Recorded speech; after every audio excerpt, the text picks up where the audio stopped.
You see, in 2017, when Modi was visiting Israel in his very historic visit, I attended one of the dinners organized by the delegation. And I met a few people from the delegation and a few people from the US. And we were a bunch of scholars sitting together and complaining and sharing. And they asked me why you can't stay in India for long. And I said, they told me you're an OCI.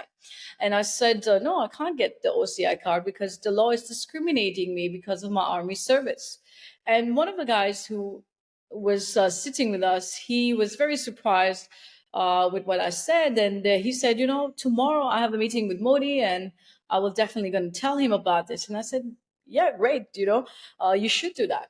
But the thing is that the day after, I was attending this big diaspora rally, sitting there in the front row and listening to Modi's speech. And suddenly he was mentioning the OCI and the whole story that he got to know that the Indian Jewish population can't get the OCI. And as being as being a scholar, I remember my words, and I remember it was fascinating because the way when was Modi narrating it to the audience was exactly the way I narrated to that guy. And I went to sleep that day peacefully, but I felt I have some connection to this. I couldn't share that with people, but the next day I woke up and I got this very formal letter from the delegation saying that because of our conversation, we changed the destiny of 80,000 Indian Jews.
Dr. Oshrit, welcome to the program. Thank you very much for accepting my invitation to be interviewed. It's really a privilege that I get to interview you because we don't get to see too many, Israelis of Indian origin. So I'm really looking forward to interviewing you today. Thank you. Thank you for having me. My first question is when you think of India today in the eyes of the world, what are the 2 or 3 words that jump to your mind? I would say glorious, uncompromising with senseless optimism. Okay. And when you think of Mr. Modi as a person and as a prime minister, what are the 2 or 3 words that jump to your mind? I would say experienced, hardworking, and self-made administrator. Okay. Now, tell us something about the Indian Jewish community and their connections with India. Well, the Jews of India do not form one homogeneous community, but comprise of 5 different groups, each with its own history and social composition. The Bnei Israeli community from Maharashtra, where my parents are coming from, their story, their history goes back to a 7 refugee couple who were shipwrecked off the Konkan coast 2,200 years ago after migrating from Judea, where they were persecuted under the Greek rule. In India, they built their own community life according to the Jewish ritual, the practices, and placed themselves in a very remarkable way outside the caste system, the Indian caste system. With the modernization of India in the 18th century, they began to migrate to the big cities like to Mumbai, to Thane, to Pune, where we can still find a few people from the community lives there. And they integrated into the British colonial administration. Today, the Bnei Israel is the largest of the five Indian Jewish community. The second largest group is the Jews of Cochin. There are many evidence that shows that their history goes back to Kerala from the 5th century to the 15th century. Actually, some scholars believe that they arrived in this area in India during the time of King Solomon. But actually, there is not much evidence to support that early date. We have the third group, very famous one, the Baghdadi Jews. And although Baghdadi Jews visited India, Baghdadi trader visited India frequently during the medieval time, during the Abbasid Caliphate, they only settled in Mumbai in the late 18th century. And we have two small groups as well that are considered part of the Indian Jewish community, which is the Bnei Ephraim and the Bnei Menashe. The Bnei Menashe is called North Indian, Northeastern Jews, and the Bnei Ephraim called the Telugu Jews from the southern part of Andhra Pradesh. But the history actually,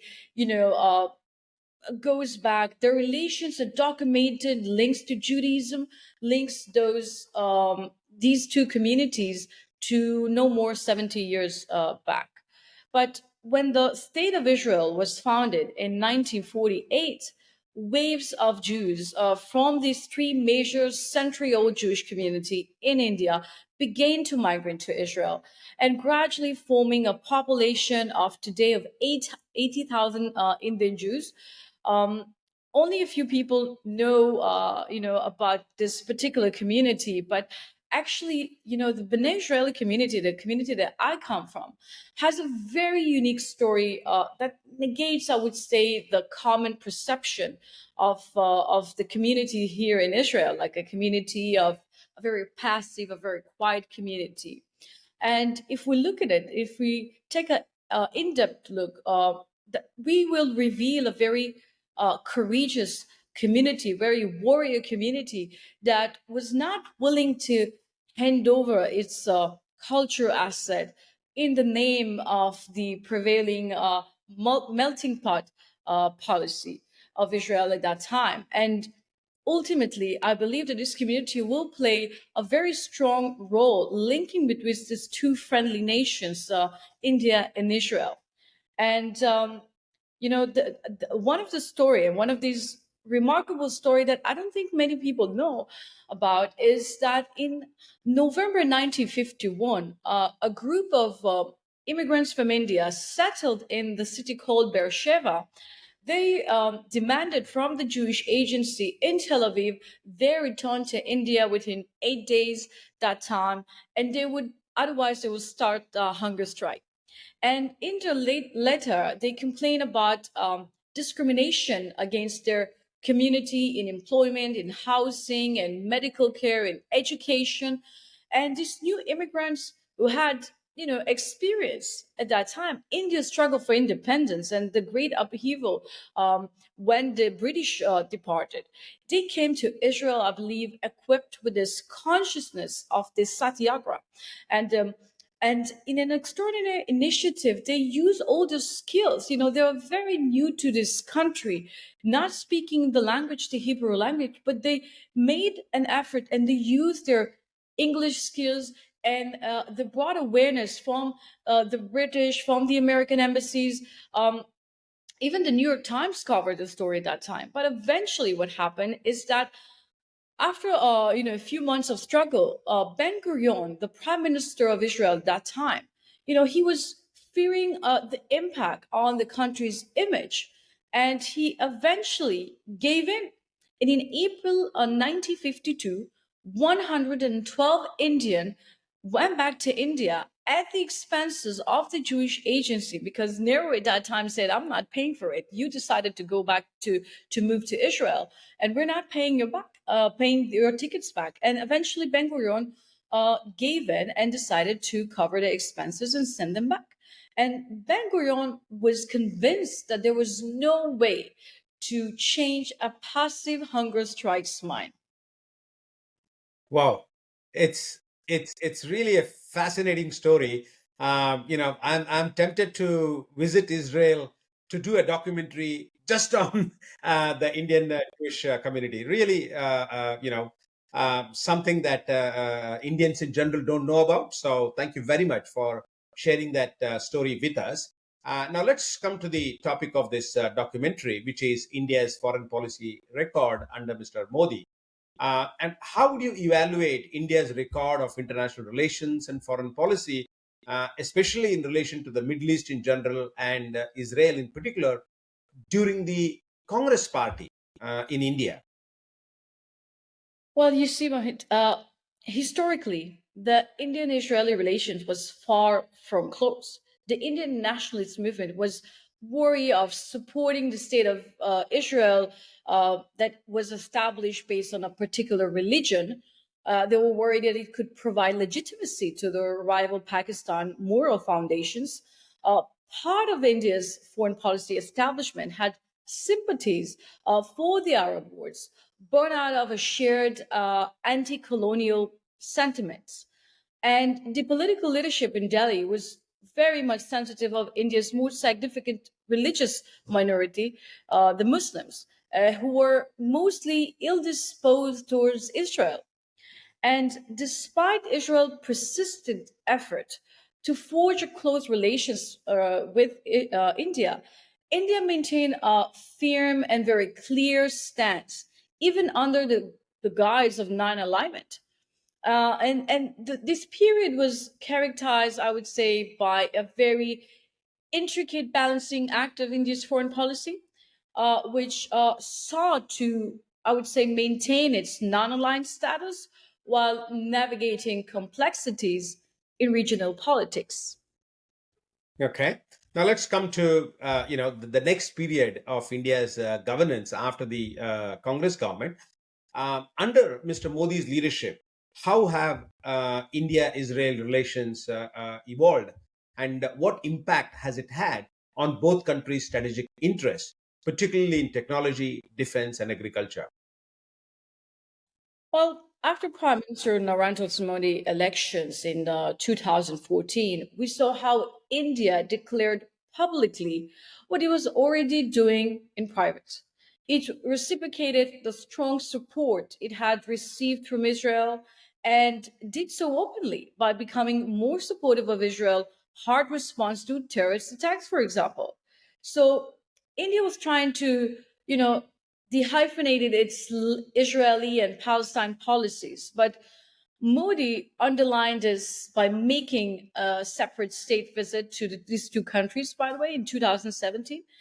And I believe that today, the Indian-Israeli relationship is genuinely multifaceted. It's way more than a bunch of Israelis going to find himself in the deserted area of the Himalayas after their army service. Um, they're all getting decided to find some few signs in Hebrew. India buys nearly 40% of Israel arms export. So Israel is also an important agriculture and water partner for India. And we know that a bond has grown in the startup sector as well. And if you see the polls, like polls today shows that India and Israel give each other the highest approval rating of any other country. Now, you have an interesting story to tell about the Indian Jewish community getting the Overseas Citizen of India card after Mr. Modi's historic visit to Israel in 2017. Please tell us about it. Well, Lex is a very beautiful story. You see, in 2017, when Modi was visiting Israel in his very historic visit, I attended one of the dinners organized by the delegation, and I met a few people from the delegation and a few people from the U.S. And we were a bunch of scholars sitting together and complaining and sharing. And they asked me why you can't stay in India for long, and I said, "This." They told me you're an OCI, and I said, "No, I can't get the OCI card because the law is discriminating me because of my army service." And one of the guys who was sitting with us, he was very surprised with what I said, and he said, tomorrow I have a meeting with Modi, and I will definitely going to tell him about this. And I said, yeah, great, you should do that. But the thing is that the day after, I was attending this big diaspora rally, sitting there in the front row and listening to Modi's speech, and suddenly he was mentioning the OCI and the whole story that he got to know that the Indian Jewish population can't get the OCI. And as being as being a scholar, I remember my words, and I remember it was fascinating because the way when was Modi narrating it to the audience was exactly the way I narrated to that guy. And I went to sleep that day peacefully, but I felt I have some connection to this. I couldn't share that with people, but the next day I woke up and I got this very formal letter from the delegation saying that because of our conversation, we changed the destiny of 80,000 Indian Jews. Because in that speech, Modi promised to, that he will change it and the Indian Jews will be able to get their OCI card. And happily, I got my OCI card after, a few months after. So it's a great story to see how, like how you can make a change just meeting with people, and how the Modi's surrounding, his delegation was eager and was surprised by this. And it's not that the foreign ministry doesn't know about this problem, but sometimes those issues can't, you they can't, you can't reach to the right people, and you have this right momentum, the right event, and you find someone who definitely eager to listen to the problem and actually do something about it. So I was very happy to know that today my community has the ability to apply for the OCI and get the OCI if they show all the documents and provide all the documents. But at the same time, I think in that way, he was able to show that, we are definitely um, part of the Indian global diaspora. That's what I felt that Modi was doing with this change. Wow. Okay. Another very interesting story, and with a happy ending, I guess. Now, you made a very interesting comment in one of the Israeli newspapers and said India wants an affair when it comes to Israel, not a serious relationship. Now, what prompted that statement, and does it hold good even today? You see, you're not the first one who asked me about this. This title brought so much interest from all over the world. But you see, I like to use romanticism and interpersonal relations to explain to the common people the complex dynamic of international relations. And I wrote this article for Modi Visit in 2017, and I said it because I feel that as an academic, I feel that I need to stop people from supporting trends, and take the time to conclude what that was part behind my statement. But if you go through actually to through India's foreign policy history, you may find more realpolitik and self-interest as driving forces, even in the decision making of a great leader like Mahatma Gandhi, that everybody thinks is a idealist. No, I always believe that, don't think that it's just like that. There's a process to it, and we need to allow time to see what will be the next steps. So at that time, India was taking its first steps towards feeling comfortable with what I would say a long-time lover. And since India and Israel relations have had this dynamic for decades, there could be a few things in those situations. It's either it goes smoothly or they might withdraw if one of the sides aren't ready. And since 2017, the relationship between Delhi and Jerusalem has become closer. And there are many tests for, I believe, a genuine love relationship. And remember that. And they had the global pandemic as a test. At that time, the war, if you go back to the COVID time, the war did not understand the scope of the disaster. And we were just in the beginning of the crisis, and each country focused on its border, on its people, navigating resources to their own people. And I think that there, for the first time, a significant essence was added to the relationship. Following the conversation between both leader, special permission was giving, allowing the export of materials such, I think it was uh, hydrochlorine, which at that time being seen worldwide as the best possible cure and was considered as a game changer at that time. So, and you can see both government took steps to strengthen the reputation of each of the country from 2017. And but now you see we are facing a new crisis, the war in Gaza. And there it might get a bit complex. We of course saw India's was one of the few countries to strongly condemn the October 7th attack. And we in Israel are very thankful and appreciative of that, because that was another test for the relationship. And I think that every philosopher will tell you that true love is not enough to for any relationship to succeed. So the fact that Zionism and Hindu ideological bond is there is necessary, but is not enough in the game of international relations. Okay.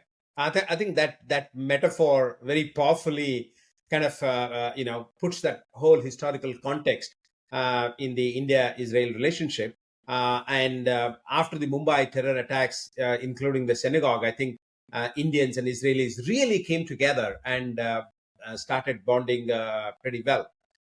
Thank you for that account. Uh, Yeah, I agree. Also, terrorism is part of the one of the field of cooperation, counterterrorism. The fact that these two countries shares the same destiny in many ways. So that's another. That was part of the elements that drove India's response to the October 7th. I think there is no country in the world that can understand Israel more than India when it comes to facing terrorism. Absolutely. All right. So let's zoom out of Israel and look at India-Israel relationship in the context of the Middle East. The Modi magic of hug diplomacy has somehow ensured closer relations with Israel and the Middle Eastern countries such as Saudi Arabia, UAE, and Iran at the same time. How has he managed to do that, and will it last? Well, you're talking about the hug diplomacy. Unique gestures and warm hugs comes quickly, as we know, to Prime Minister Modi, who has embraced world leaders when he meets them on special occasions, etc. But this hug diplomacy signifies India's change in foreign policy. First of all, the idea is that we are friends of everybody. We are friends of everyone. We are embracing you all, and this is also part of the Hindu philosophy. And I think that we look at this new India. I think this new India is very much bold, not scared to break the protocols. And the protocols of the West. We're shaking hands now. We're willing to give you hugs. We're doing it in the Eastern style. And Hugs policy, we definitely know Haj's contribution, but it has to do with other factors. Modi's success when it's come to his foreign policy, it's the fact that related to India's economic potential, its geostrategic importance to this new world order that is emerging, and of course the Indian culture. These together, I believe, form a unique place for India that no other countries with, I would say, no more money or the same aspiration will be able to deliver the exact results that India could bring to the world.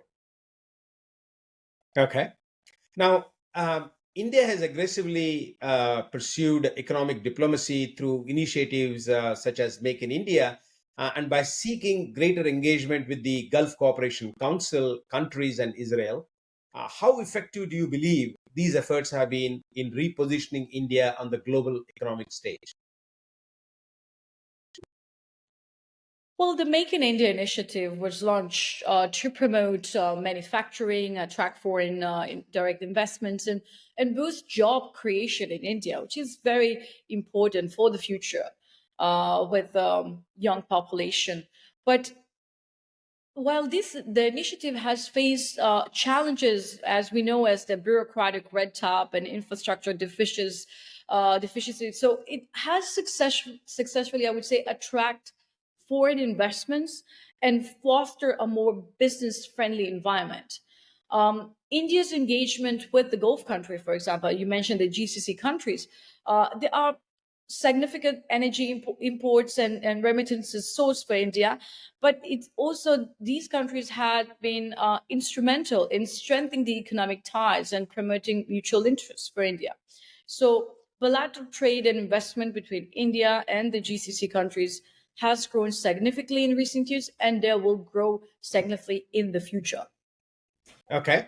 How do you assess the significance of the I2U2, India, Israel, UAE, USA quadrilateral framework from Israelis' perspective? Well, the close bilateral relations enables both parties, all the parties involved to play a broader role in the Middle East, especially in the Persian Gulf.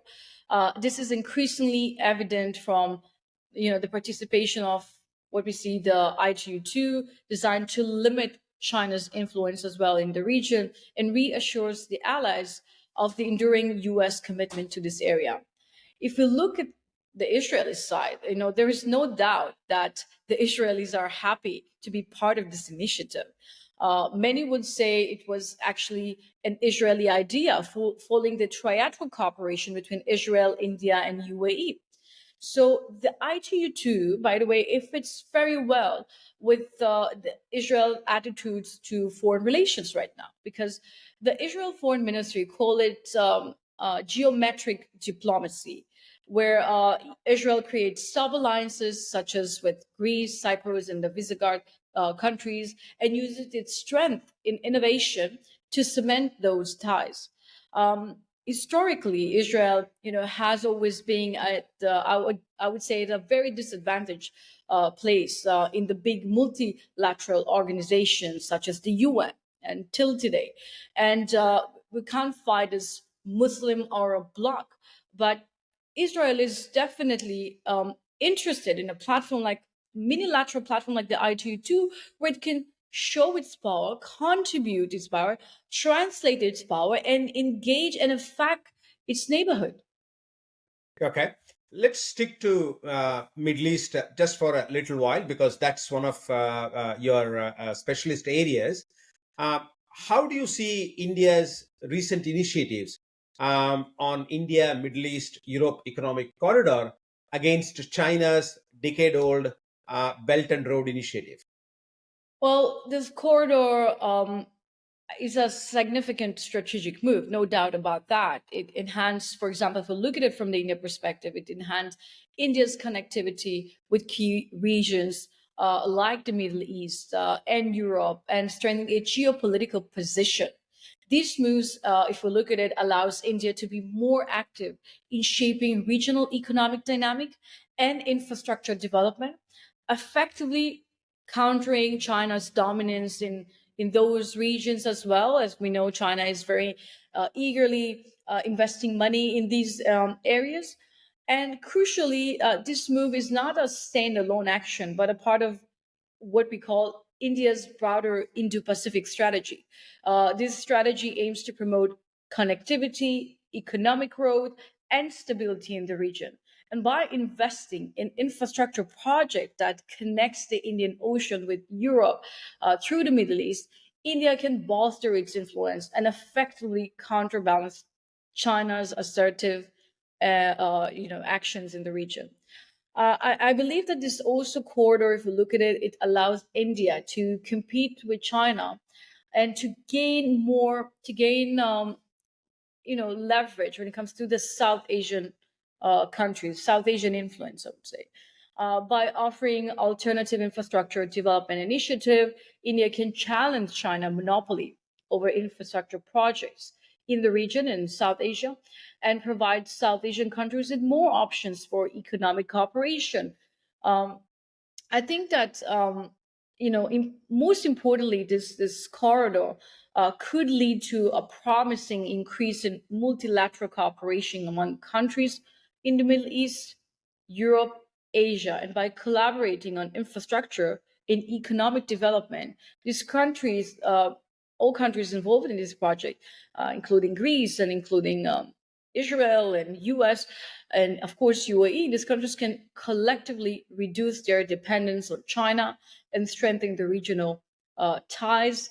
And we saw what was the cost of being dependent on China. The COVID was a great example of that. And I believe that these countries, if we look at it in Saudi Arabia, the MBS has his big plan for his citizens, but he understands he needs to integrate with the region in order to make sure that he will have the right impact as he's wanted. And being part of this corridor, this EMEC, is a crucial one for Saudi Arabia as well, for Israel, for India, and I believe once the war will end, or right now they're talking about normal putting the normalization as a condition to uh, the final the solution for the day after when it comes to Gaza. But I believe this war definitely was a challenging,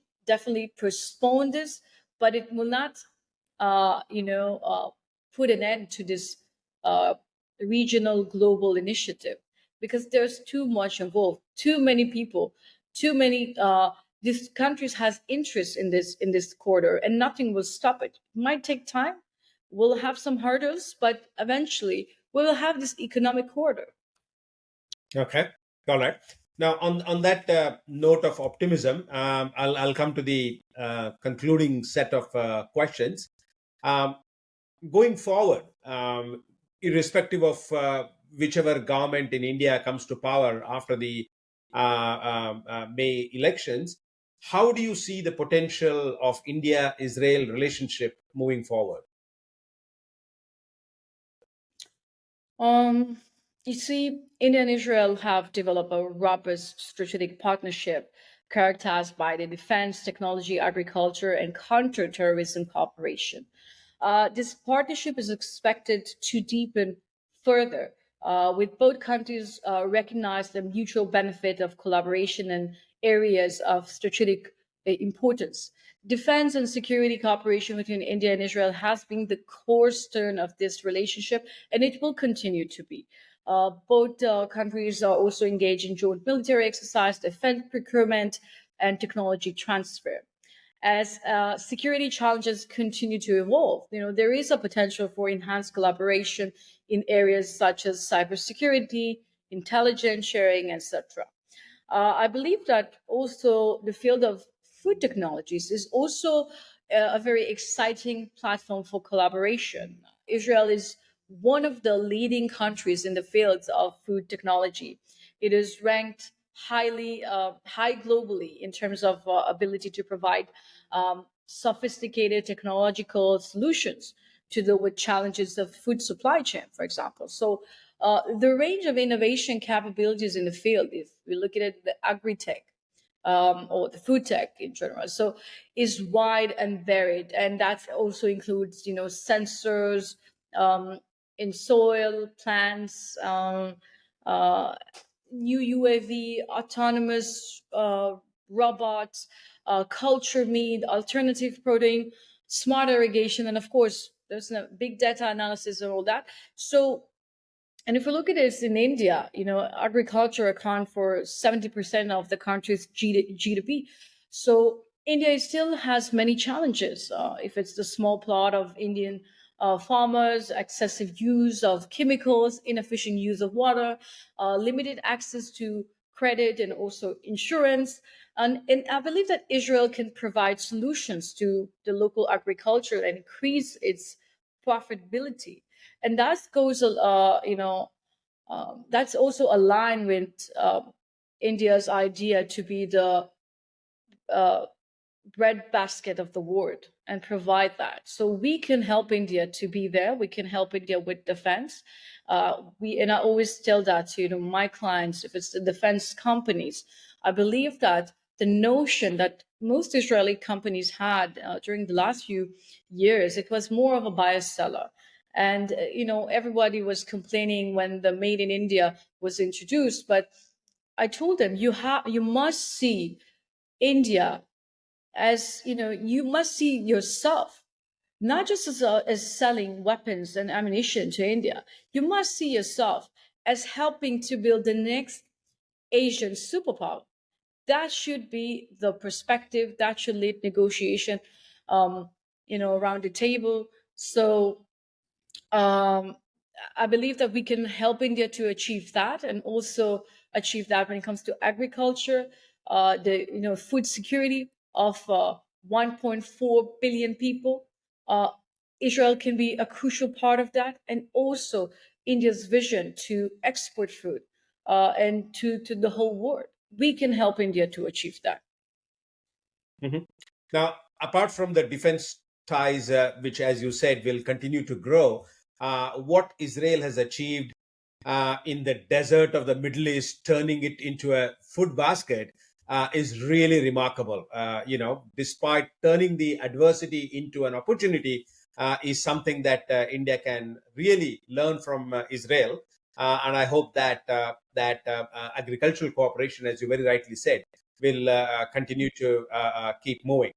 Now, coming to the image of India in the eyes of the world, from snake charmer to IT services giant to Chandrayaan 3 landing, India has come a long way in the eyes of the world. But in the eyes of the Israelis, how has the worldview of India changed?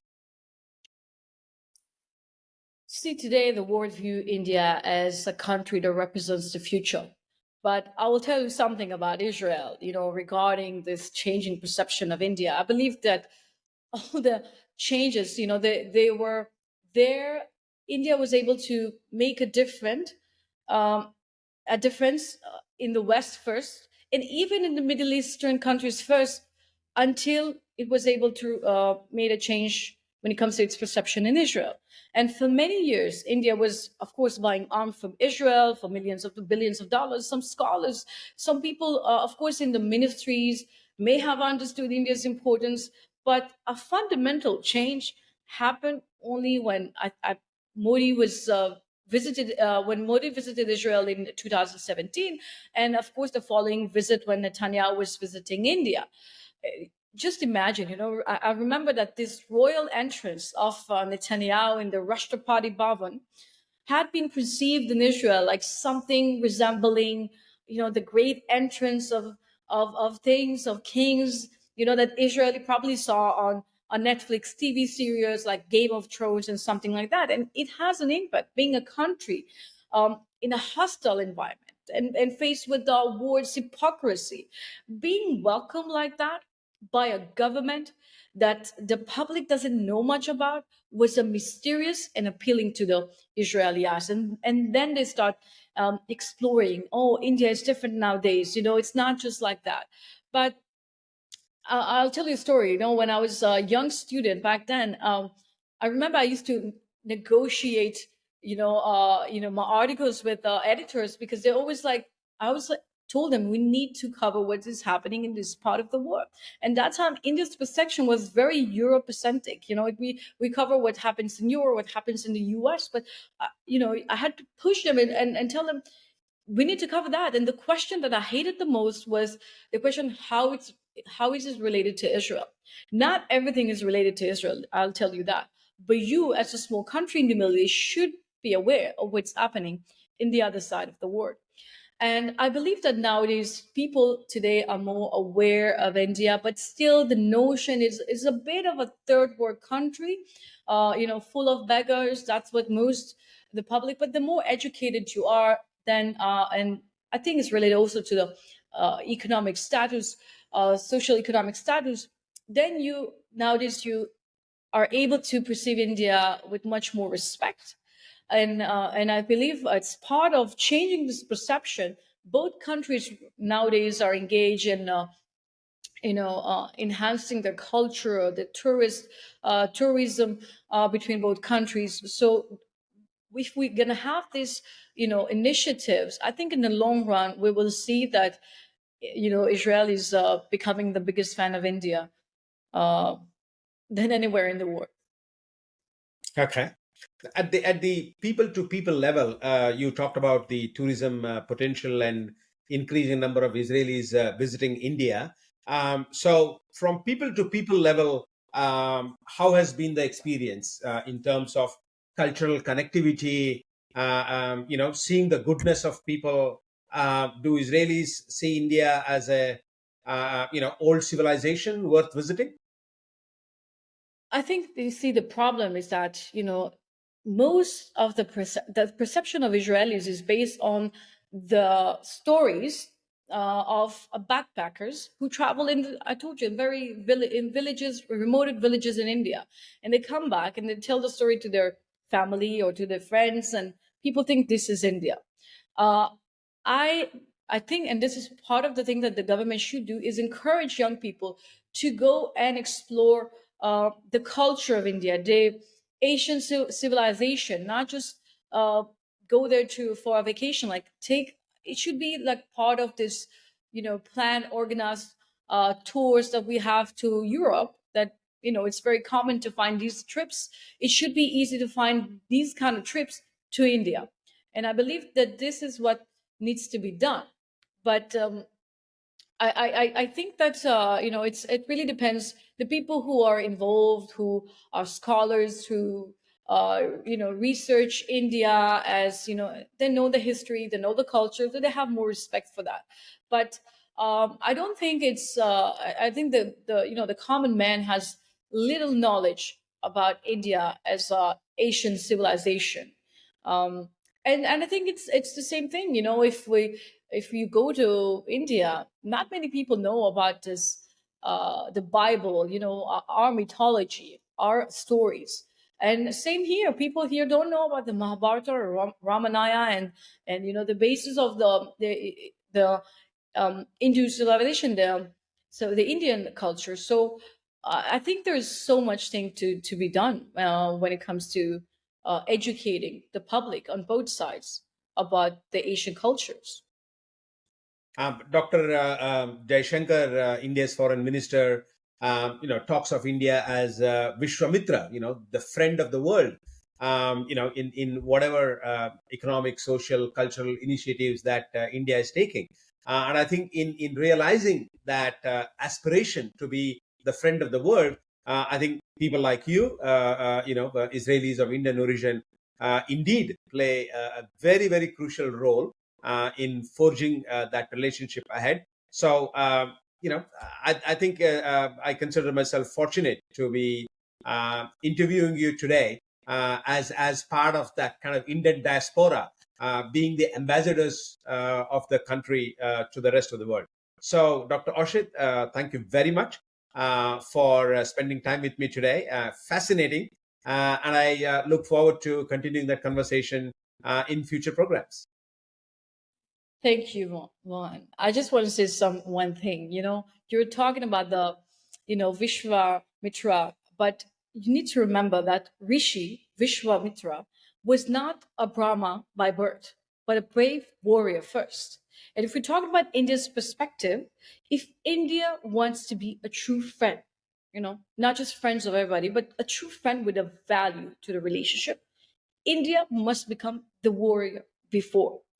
And in a world of a multiple geopolitical instability, as we see today, right now, with the war in Ukraine and war in Gaza, India, I believe, can become a ray of hope to the world.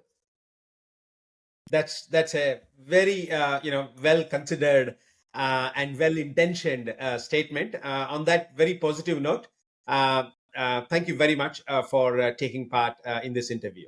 Thanks a lot. Thank you. Thank you for having me. Thank you.